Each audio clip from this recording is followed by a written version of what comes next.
Michael World, Season 4, Episode 5, Histories of Queen Elizabeth II.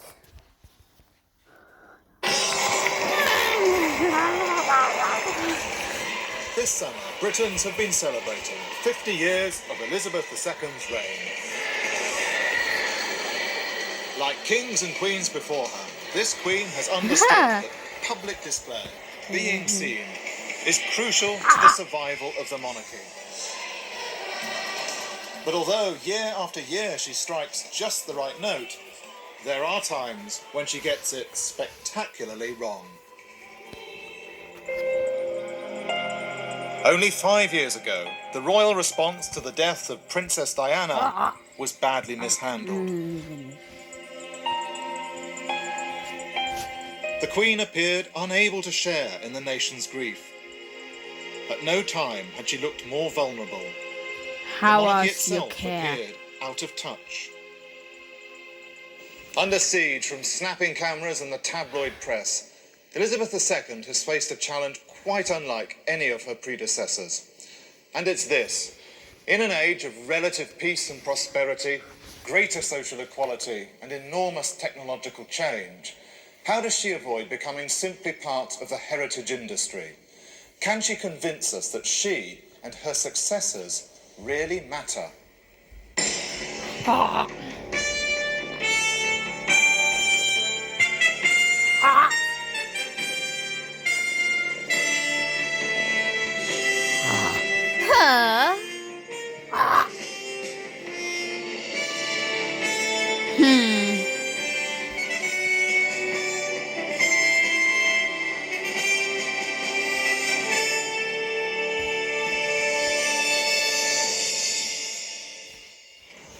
She was born here at a house on Bruton Street in London's Mayfair on April the 21st, 1926 at 2:40 in the morning.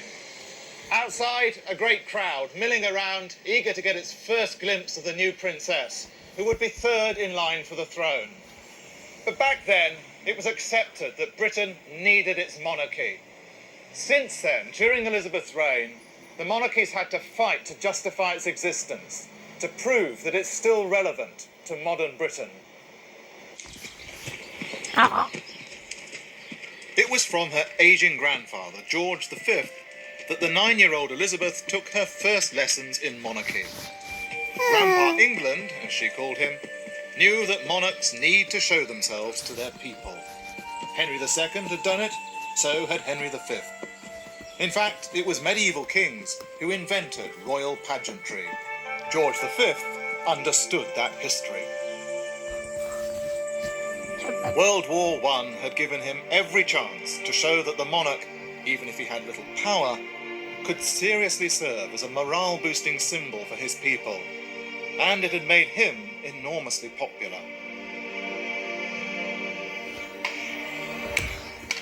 Not since the days of Queen Victoria had a monarch been held in such high esteem, and some of the public's love rubbed off on the young Elizabeth.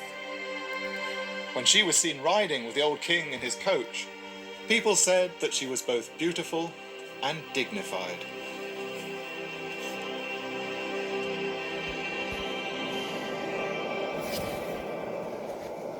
And yet, would beauty and dignity be enough? In the 1930s, communicating with the public was beginning to mean more than parades. Britain was now entering the broadcasting age. Elizabeth got some useful advice from an unexpected source. As a young girl, Elizabeth came for some tutorials here at Eton College. The provost or headmaster impressed upon her that broadcasting must be one of the prime duties of a modern monarch. Elizabeth's father, George VI, had accepted the duty to broadcast regularly to his people, but it had been agony for him. He was a very private man who never wanted to become king. Nervous, dogged by a stammer, he'd come to the throne in 1936 with great reluctance.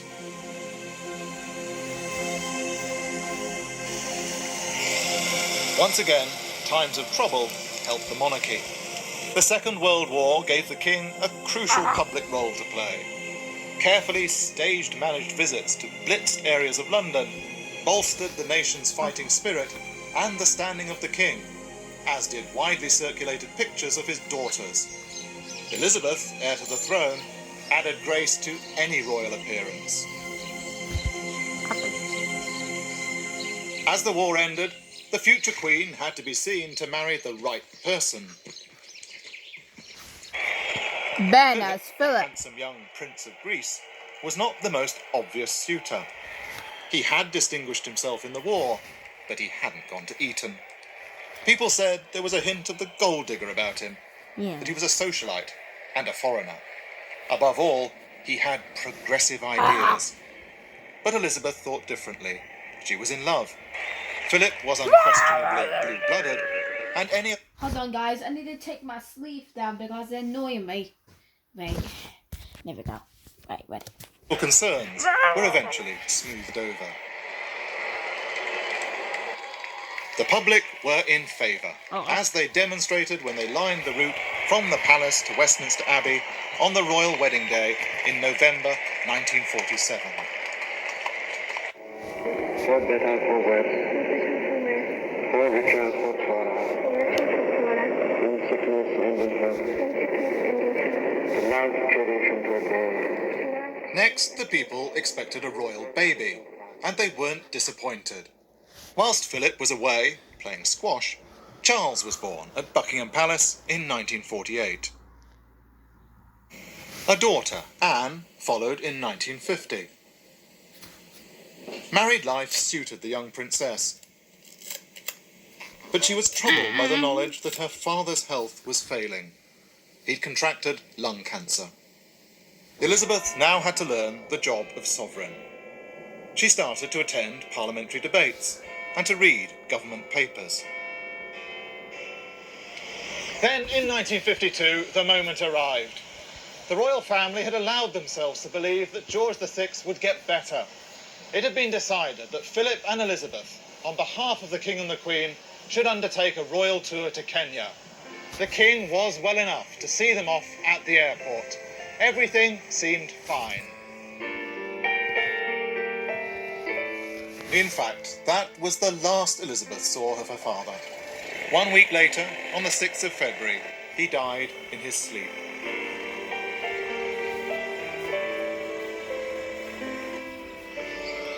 Elizabeth was staying in the Treetops Hotel.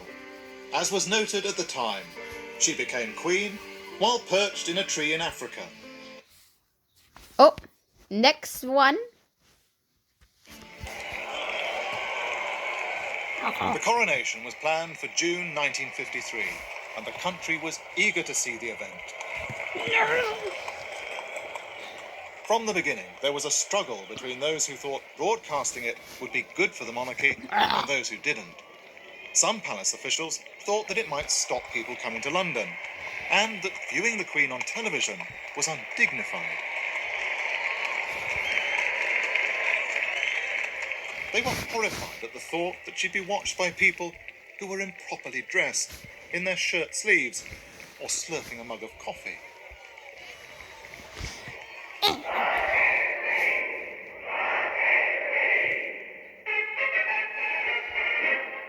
In the event, they needn't have worried. 1.5 million new televisions were bought, but over 1 million people crowded outside Westminster Abbey.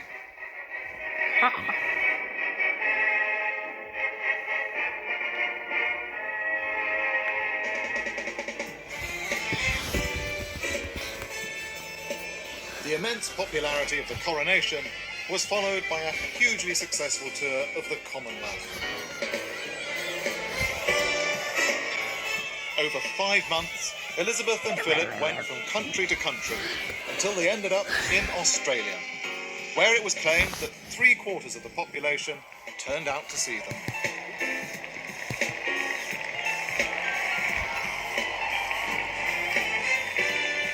The enthusiasm was unprecedented.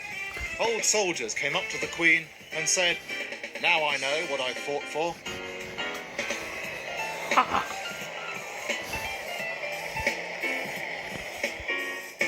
But this was no showbiz parade. It was royal diplomacy. bringing countries together by means of highly publicised tours and proving that the monarch could act as a key player on the world stage. But these were the easy years, when Elizabeth's popularity seemed unassailable. The new Queen could never anticipate just how difficult it was going to be to gauge the mood of a nation and to manage her royal image.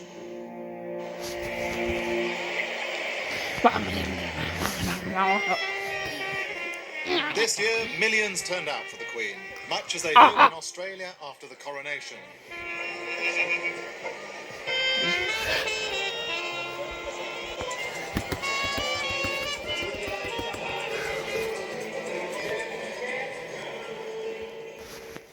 But back in 1960s Britain, there was a growing feeling that the Queen was rather detached, a bit slow to catch on to the national mood.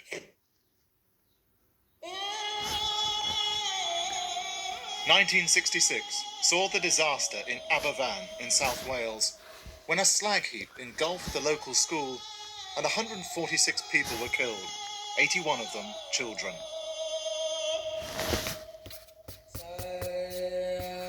Prince Philip visited the village immediately, as did the Prime Minister, but the Queen held back, saying she didn't want to obstruct the rescue operation. This was a bad mistake. Her father and grandfather had turned out for the bereaved of 2 world wars.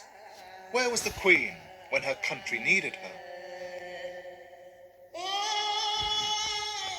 Eventually, 6 days later, she went, and as a mother now of 4 children, was genuinely overwhelmed by the tragedy of what she saw.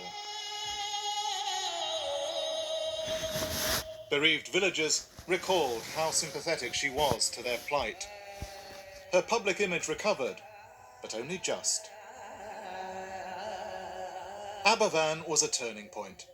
If the Queen was to maintain the affections of her people, a charm offensive was needed. Earlier monarchs had deployed armies, conquered the nation by force. For Elizabeth, her weapon was the media, but it would prove to be a double-edged sword. The result was a series of promotional events designed to increase public awareness of the Queen and show her greater openness to public interest. A ceremony was held to invest Charles as Prince of Wales. In truth, the pageantry for this was largely made up, but it had the semblance of age-old tradition.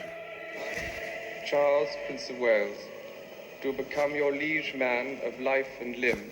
This was royalty as the country wanted it. Faith and truth I will bear unto thee, to live and die against all manner of folks. At Greenwich, the Queen also knighted the yachtsman Francis Chichester, using the very sword with which Elizabeth I had knighted Francis Drake.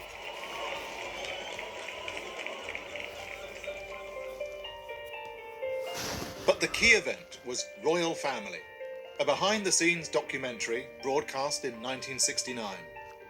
Some commentators say this film, which is rarely allowed to be seen nowadays, started the rot of intrusive press interest. It wasn't so much that the royal family gave too much away, but that the palace expected the press to be grateful and to leave the Queen alone. The press wanted more.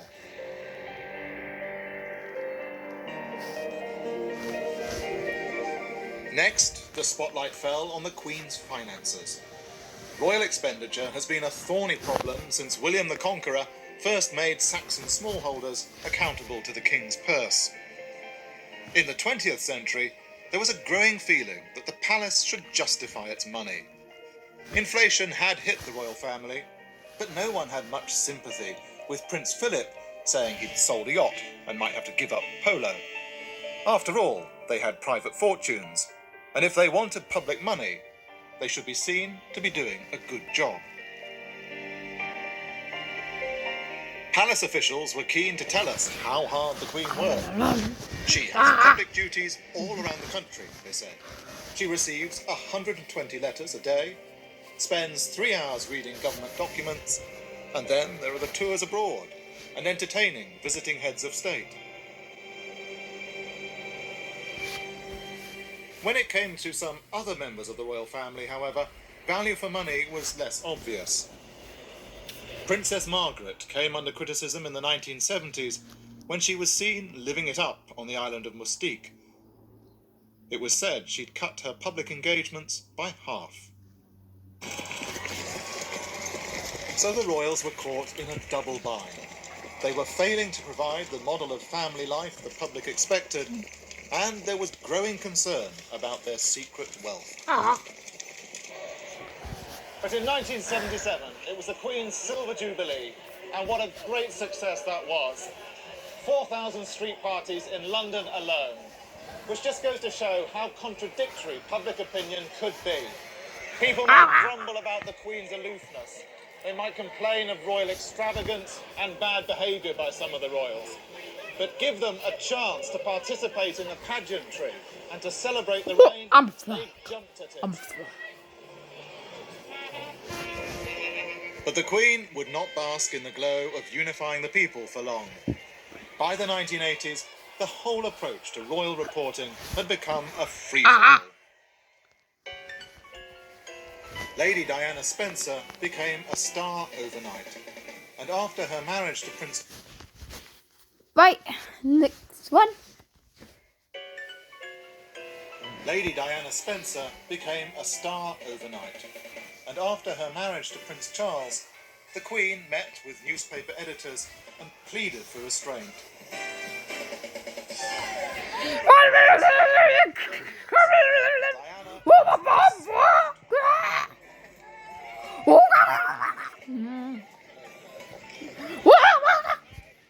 There's no doubt that Diana herself enjoyed this media attention. She used it to promote her charities, the things that she felt passionately about. And she made royalty attractive again. She understood that it was about display, about catwalk glamour, and about conspicuous expenditure. But there's a problem with that kind of media attention. It's fine when things are going well, but when things are going badly, the photographers don't go away. What the royal family was slow to grasp was that press interest was not grounded in respect for the monarchy. Even the Queen found herself hunted down at Sandringham, and in a moment of rare public anger, had to tell reporters to get lost. The plan of a decade before to show that the royal family was in touch with the people had backfired. They were a bit too in touch with ordinary life, and consequently not so royal. The Queen, and this has been a pattern throughout her reign, found solace in thinking about her less critical subjects overseas. After she'd broadcast a controversial Christmas message about world poverty, the Queen was accused of caring more about the Commonwealth than about Britain. Even the new Tories, the Thatcherites, took the view that the monarchy was marginal to serious politics. Which left what? Just being celebrities? It did seem that way, as the marriage of Charles and Diana began to unravel, and the Windsors were becoming synonymous with public humiliation.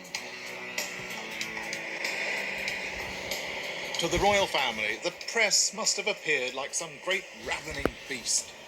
There was talk that the monarchy simply couldn't sustain this regular bombardment. And this sentiment was whipped up further when Diana gave a confessional interview to the BBC Panorama programme.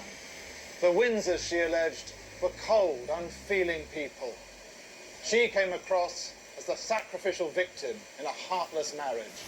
The Queen advised divorce. But the event that really tested the relationship between the public and the Queen was the death of Diana herself.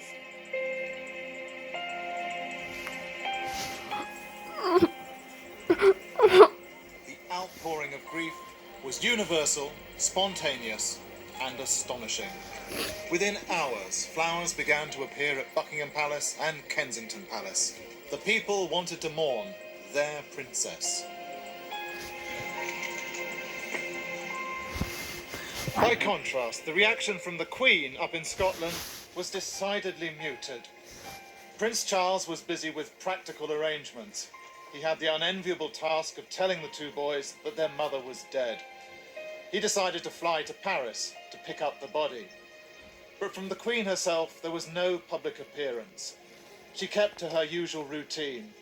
And then there was a statement from the palace saying that the Queen and the Prince of Wales are deeply distressed and shocked at this terrible news. As with Aberfan before, the Queen seemed unable to measure the mood of the public and to reflect it in her own behaviour. Go, drive. Okay. The Queen was unable to show the human-hearted royalty that the people expected.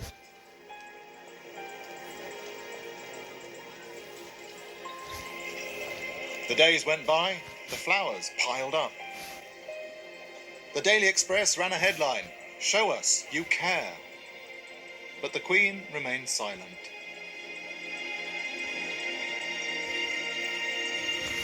Then, late but not too late, she thought better of it and flew down to London to be here at Buckingham Palace, where she'd make a broadcast to the nation and meet some of the mourners.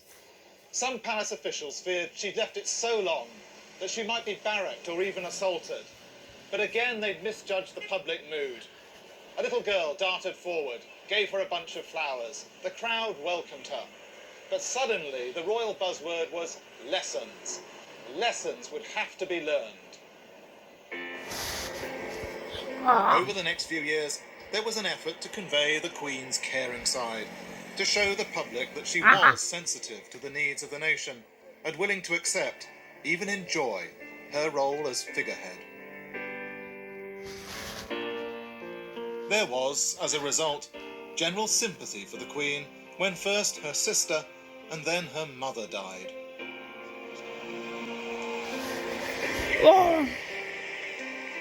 Over 70% of young people today say they support the monarchy. And the mass enthusiasm for the Jubilee celebrations demonstrated that people still want to see their Queen, much as people wanted to see Victoria and George III on their golden Jubilees. So what has become of the British monarchy since William the Conqueror's invasion nearly 1,000 years ago? Edward I unified the country by force. Elizabeth I was the most powerful monarch in Europe. Queen Victoria reigned over the most extensive empire in world history. What then of Elizabeth II? Today's Queen is still a great owner of land. She's got her palaces and her courtiers. But not even her most loyal subjects believe that she rules the country. She may be a unifying force for the nation and for the Commonwealth, but politically, she's powerless. There is no monarchy, just a royal family, whose existence can sometimes seem like a long-running soap opera. But it's an institution rightly proud of its rich, almost mythical past, and it's certainly not going to disappear in the foreseeable future. The end.